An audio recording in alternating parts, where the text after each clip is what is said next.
आप इस हालत में भी वोट डालने आए हैं और क्या देखा कि वोट डालना आपका अधिकार है इसलिए, या किसी पार्टी को जो कार्य कर रहे हैं उनके समर्थन में आए? नहीं, हमारा पहला कर्तव्य तो है वोट डालना है, मत जरूर डालना, अच्छी बात है। और अपने दिल में रखो जिसमें डालना है, बाकी अच्छी बात है। वोट तो डालना सबको जरूरी है। आप क्या करते हैं? मैं पटरी लगाता हूँ।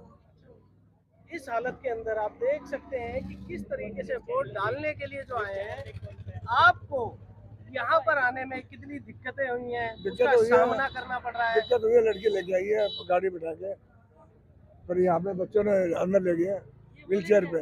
ये वॉलेंटियर हैं जो यहाँ पर किसी प्रकार के बुजुर्गों के लिए यहाँ पर बिल्कुल लेके गए हैं, ये अच्छी बात है। देखिए, ये युवा होने जा रहे हैं इस देश के, और आपका आशीर्वाद अगर इन्हें प्राप्त हुआ है तो मेरे ख्याल से बढ़ चढ़ कर आगे बहुत अच्छे अच्छे कार्य करेंगे, ऐसा लगता है आपको?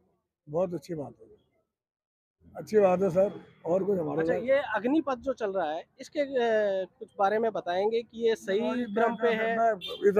इतना ज्ञान नहीं है मुझे अग्निपथ का,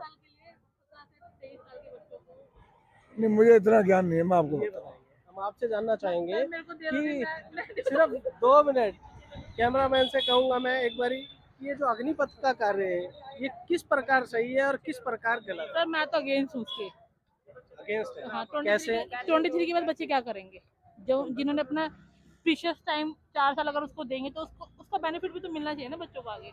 तो जैसे कि सरकार कह रही है कि उन्हें 4 साल के बाद कहीं सर्विसिंग में लिया जाएगा, अदर प्रशासन में लिया जाएगा, इस तरह वो तो गवर्नमेंट ऐसे कह रही है उनके, जो उनका मतलब 4 साल में जो भी उनका मतलब उसको क्या कहते हैं, उनके एक्सपीरियंस के हिसाब से जो अच्छा करेगा उसको लेंगे, और जो नहीं कर पाएगा किसी रीजन से उनका क्या होगा? पहले भी इतनी योजना चली थी ना, सारे का सबका विरोध हुआ था। रेल से लेके कंप्यूटर से सबका विरोध हुआ था। अभी जो अग्निपथ आ रही है ना, ये भी बढ़िया ही आ रही है। अभी इस स्कीम के बारे में लोगों को पता है नहीं, विरोध वैसे करे जा रहे हैं। ये जो युवा विरोध करके जो प्रशासन की संपत्ति है और अपनी संपत्तियों को उजाड़ रहे हैं, लोग जनों को उजाड़ रहे हैं, सही कर रहे हैं? अपनी खुद की संपत्ति को नुकसान कर रहे हैं। उनको ये नहीं पता कि आगे कितना बेनिफिट मिलने वाला है। इनको जो लोन मिलेगा उसे अपना व्यापार कर सकते हैं। इनकी सोच सिर्फ नौकरी तक है, नौकरी तक ही रहेगी। ये बिजनेस करना नहीं जानते। इनको मोदी सरकार बिजनेस करना सिखा रही है, सीखता क्यों नहीं है ये लोग? क्यों 4-5 लाख की नौकरी के ऊपर डिपेंड रहते हैं? नमस्कार जी, कहाँ से आए हैं सर? मैं बवाना विधानसभा से हूँ, वार्ड 29 का आम आदमी पार्टी से जो ना अध्यक्ष हूँ। दुर्गेश भाई के जो ना समर्थन में, उनकी जो ना जीत को जो ना सुनिश्चित करने के लिए, और आम आदमी पार्टी के समर्थन में जो ना हम यहाँ पर जो ना आए हैं। और पिछले 1 हफ्ते से लगातार आम आदमी पार्टी के लिए घर घर जाकर जो ना वोट मांग रहे हैं, सपोर्ट मांग रहे हैं, और बराबर हम लोगों को बहुत बड़ा जो ना समर्थन मिल रहा है।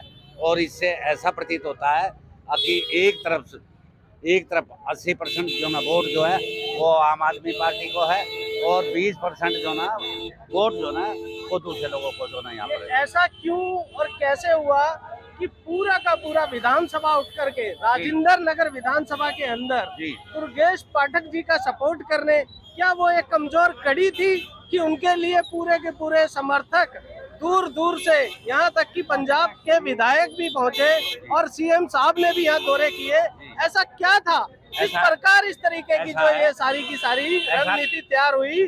कहीं किसी का खौफ, कहीं किसी प्रकार जनता का समर्थन नहीं था, कि आप देख सकते हैं कि पूरे के पूरे बहुजन के साथ उन्होंने जितनी यहाँ पर रैलियां की, शायद ना कांग्रेस ने, ना बीजेपी ने, किसी ने, ना निर्दलीय ने, सिर्फ दुर्गेश पाठक जी ने इस तरीके की सारी रैलियां की। ऐसा है, कोई किसी तरह की कोई कमजोरी नहीं थी।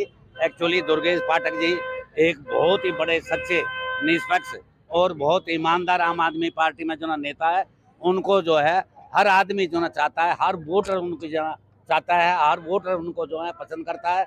और आम आदमी पार्टी का जो कार्यकर्ता है, वो हर कार्यकर्ता जो ना उनको जो ना बड़े अच्छे तरीके से पसंद करता है। इसलिए दुर्गेश पाठक जी के समर्थन में पूरी दिल्ली का कार्यकर्ता यहाँ पर जो ना पहुँचा है। और दूसरा उसके साथ अभी यहाँ पर कुछ जन ऐसे मिले जो अंदर जाते तो हैं वोट डालने जी, लेकिन उनका अंदर पूरा का पूरा लिस्ट में नाम नहीं है। ये किस तरीके की प्रतिक्रिया है कि घर से आ रहा है, लोग वोट डालने आ रहे हैं और अंदर जाने के बावजूद उन्हें बिल्कुल ही इस प्रकार वापसी लौटना पड़ रहा है कि जिस आशा से वो आए हैं वोट डालने, वो आशा निराशा में बदल जाती है, ऐसा क्यों? देखो जी, ऐसा है कि इसमें सबसे बड़ा जो हाथ है वो दूसरी पार्टियों का है, क्योंकि यहाँ पर जो ना, जो हम एक हफ्ते से इस एरिया में जो देख रहे हैं, पूरा का पूरा बहुमत जो ना यहाँ आम आदमी पार्टी का है। तो जितने भी वोट जो ना यहाँ काटे गए हैं तो आम आदमी पार्टी के कटे हैं, आम आदमी पार्टी को उसका नुकसान हुआ है। लेकिन फिर भी वे वोट कटने से आम आदमी पार्टी की जीत पर कोई फर्क नहीं पड़ता। बहुत बड़े मार्जिन से जो ना आम आदमी पार्टी जीतेगी, इसमें कोई दो राय नहीं है। और जीत का तगमा जो पहले से ही दिल्ली राजेंद्र नगर विधानसभा में इनके सर पे मुकुट लगा चुकी है, क्या ये सच होने वाला है या इसमें कहीं ना कहीं कोई दुविधा है? नहीं नहीं, ये और बढ़ के मार्जिन से जीतेंगे।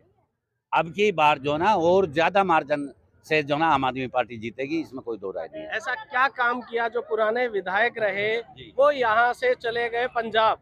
ऐसा क्या कारण रहा कि यहाँ की जनता को छोड़ करके जो उन्हें यहाँ से जाना पड़ा? राघव चड्ढा जी को यहाँ जल बोर्ड का चेयरमैन बताया जा रहा है और वो रहे भी, उसके बावजूद भी यहाँ पानी के लिए त्राहिमाम हो रहा है, ऐसा क्यों?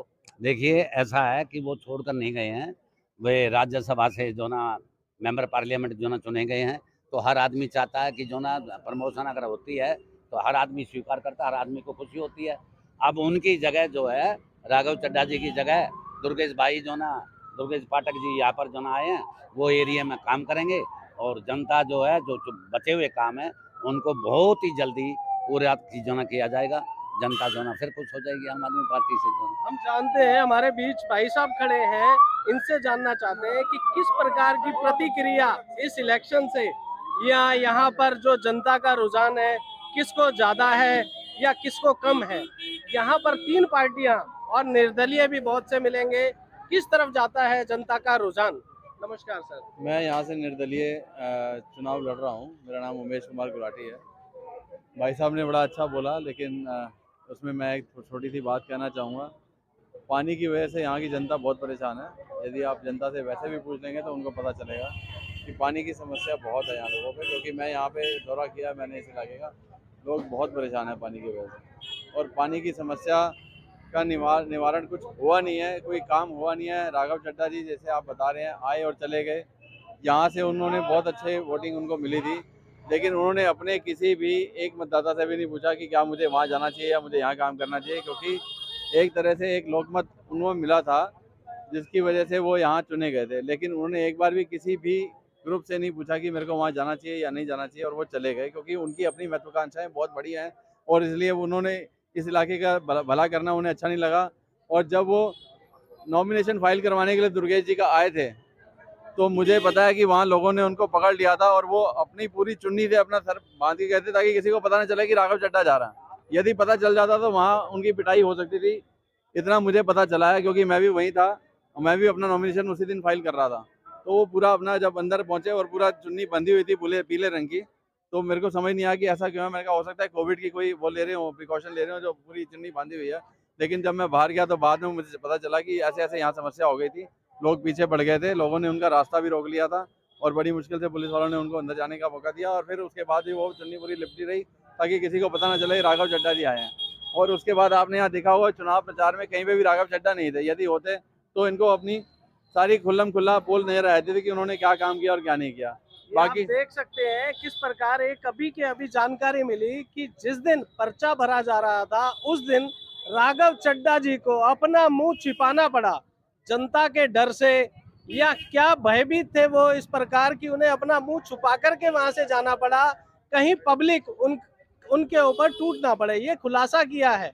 और इसी के साथ हम जानते हैं कि अभी जो आने वाली, जैसे निर्दलीय तौर पे खड़े हैं या बीजेपी वाले हैं या कांग्रेस है, किस प्रकार यहाँ जनता के बीच उन्होंने कार्य किए हैं, या पुराने टाइम पे जो विधायक थे उन्होंने किस प्रकार यहाँ कार्य किए हुए?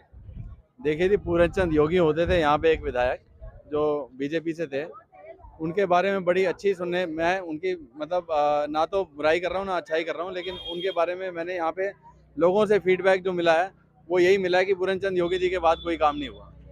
क्या मैं ठीक कह रहा हूँ भाई साहब?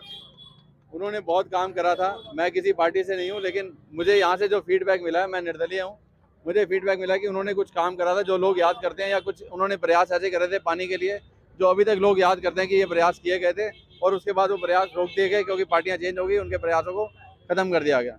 तो मैं ये चाहता हूँ कि उसके बाद कोई काम नहीं हुआ, सिर्फ यहाँ नेतागिरी हुई है और धन बल और बाहुबल का इतना प्रयोग हुआ है यहाँ पर कि मतलब एक आम आदमी मेरे ऐसे के लिए अगर इलेक्शन लड़ना हो तो मेरे लिए बहुत मतलब मुश्किल है, क्योंकि इतना धन बल और बाहुबल मेरे पास नहीं है। मैं अपने विचारों के दम पे इलेक्शन लड़ रहा हूँ और जो मुझे मौका मिलेगा उतना मैं काम करूँगा, और नहीं मिलेगा तो मैं अपने लोगों को साथ लेके इनके साथ काम करता रहूँगा। देखिए, हमने तो अभी से अपनी जो शोर शराबा और जीतने की खुशी है वो मनानी शुरू कर दी है। हम तो जीत की खुशी मनाने आए हैं क्योंकि हमें पता है हम पूर्ण बहुमत से जीत रहे हैं राजेंद्र नगर विधानसभा में। और दूसरी बात रही यहाँ के जो कार्यकर्ता भी हैं, स्पेशली इंदरपुरी के सारे कार्यकर्ता, इंदरपुरी के कार्यकर्ताओं ने इस बार इतनी अच्छी फाइट दी है, इतना ज़्यादा अच्छा काम किया है कि हम यहाँ से बहुत अच्छे भारी बहुमतों से जीत रहे हैं। बहुत अच्छे वोट हमें मिल रहे हैं यहाँ पे, जबकि हमारा पहले थोड़ा वीक पॉइंट था, बट इस बार हमारा स्ट्रॉन्ग पॉइंट बना 2000%। हम यहाँ से बहुत अच्छे मार्क्स से जीते। ये यहाँ पर राजेश भाटिया जी निगम पार्षद रहे और कार्य जिस प्रकार किए हैं, कुछ जनता से भी सुना है हमने, लेकिन कुछ चीजें हैं जो जनता के साथ भी रही और खिलाफ भी रही। जो चीजें उस टाइम नहीं हो, क्या जीतने के बाद इस बार पूरी होंगी? देखिए, आप जानते हैं निगम पार्षद का दायरा कितना होता है ना? तो उस दायरे में रहकर उन्होंने बहुत से भी बहुत ज्यादा काम किए हैं। तो आप सोचिए, जो इंसान निगम पार्षद रह के इतने काम कर सकता है, जब वो विधायक बनेगा तो वो कितने काम करेगा। आप राजेंद्र नगर में पूछिए, जनता कितनी सराहना करती है उनकी काम की। तो आप 2.5 साल बाद यहाँ पर आइएगा दोबारा, अभी जब हम जीतेंगे और 2-2.5 साल बाद दोबारा इलेक्शन होंगे, तो आप यहाँ के भी लोगों से पूछिएगा कि वो कितने खुश हैं हमारे परिवार से। आपने जैसे कि बताया, ऐड करना चाहूँगा, एक चीज़ मेरे को सिखाई थी एक बड़े बुजुर्ग ने कि नेता वही होता है जिसका विपक्ष का नेता भी उसकी अच्छाई करे। पापा की आज की डेट में आप खुद देख लो, कैंपेन इनकी जितनी भी कैंपेनिंग चली है, कोई किसी के हिम्मत नहीं हुई कि बोल दे जी इन्होंने काम नहीं करवाया, नहीं जी इनका तो इनके रेपुटेशन सही नहीं है, किसी की इतनी हिम्मत नहीं है। ये होता है जैसे कि सर्वे की हम लोगों ने, सर्वे में ये चीजें जो आप कह रहे हैं बिल्कुल ठीक है, लेकिन कहाँ तक, कहीं तक तो कुछ ये चीज रह गई कि आज आम आदमी पार्टी के जो प्रतिनिधि जो चुने जाएंगे या नहीं बन पाएंगे, लेकिन जनता अभी से उनके सर पे भी सहरा बांधने को तैयार है। ऐसा क्या कि दोनों पार्टियां जीतेंगी, या सिर्फ एक, या सिर्फ मन में खुशी है कि जीत तो हासिल करनी है, होगी या हो ही जाएगी? अभी जस्ट आपके आम आदमी पार्टी के प्रतिनिधि के खिलाफ एक FIR हुई है WE में। उन्होंने एक महिला कार्यकर्ता के साथ बदतमीजी करी है, और आप देख सकते हैं अगर आप गए हो WE और यहाँ पर भी कैसे गुंडाई कर रहे हैं आम आदमी पार्टी वाले। जब हमारी रैली निकलती है, हम हाथ जोड़ के सर झुका के निकलते हैं, वो करते हैं बदतमीजी। जस्ट अभी आप जाके पता करिए थाने में, जस्ट दुर्गेश पाठक जी के अगेंस्ट अभी FIR हुई है, महिला कार्यकर्ता के साथ उन्होंने बदतमीजी करी है, दुर्व्यवहार करा है।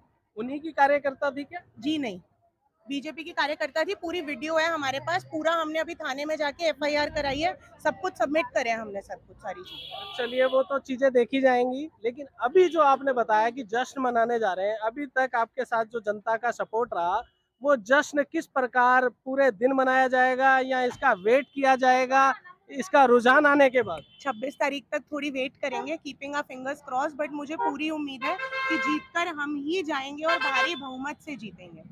धन्यवाद। आप देख सकते हैं किस प्रकार राजेश भाटिया जी के पुत्र और पुत्री उनकी सपोर्ट में सड़कों पे उतरे हुए हैं, और यहाँ जानेंगे जो आम जनता है कि किस प्रकार का रुझान उन्हें भी नजर आता है। हम भाई से पूछते हैं, ये जो यहाँ का रुझान है, क्या लगता है कि आम आदमी पार्टी, कांग्रेस या बीजेपी या अन्य निर्दलीय? प्रॉपर आम आदमी पार्टी जीत रही है, और आम आदमी पार्टी कम से कम 20,000 के मार्जिन से जीतेगी इस विधानसभा के अंदर। दिल्ली की जनता ने पिछली बार भी बीजेपी को 0 करा था और अब भी 0 करेंगे। काम की राजनीति पे वोट देंगे, और बीजेपी के जो पार्षद हैं यहाँ पे रह चुके हैं, राजेश भाटिया जी खड़े हुए हैं अब, और वो उन्होंने पूरा भ्रष्टाचार फैला रखा था पूरी विधानसभा में, उसके ऊपर लोग निगलेक्ट करेंगे उसको और आम आदमी पार्टी को चुनेंगे। अभी जैसा कि आपके सामने उनकी राजेश भाटिया जी की सपुत्री ने बताया कि एक बीजेपी कार्यकर्ता महिला के ऊपर कोई एलिगेशन उन्होंने दुर्गेश पाठक जी के ऊपर लगाया, वो सत्य है या सिर्फ बनावटी है? सब बनावटी है और ये चुनावी स्टंट है। ये चुनावी स्टंट यानी इलेक्शन वाले दिन ही, जिस दिन वोटिंग है उसी दिन चुना गया? ये गुंडागर्दी राज, ये बीजेपी का काम है, हमारा काम नहीं है। अभी तक के यहाँ पूर्व विधायक जो राघव चड्ढा जी थे, वो यहाँ पर जिस कार्यकाल को यहाँ छोड़ के गए, क्या वो कार्यकाल उनका सही था, या उन्हें यहाँ की जनता पसंद नहीं आई, या जनता को विधायक पसंद नहीं आया जो उन्हें यहाँ से जाना पड़ा? देखिए, कार्यकाल बहुत अच्छा रहा, जितने भी काम थे सारे अभी प्रगति पर हैं। और राघव चड्ढा जी को प्रमोशन मिला और वो राघव चड्ढा जी वहाँ बन गए सांसद पंजाब में। तो अब यहाँ पे दुर्गेश भाई संभालेंगे सब कुछ और अच्छा काम करेंगे। धन्यवाद जी।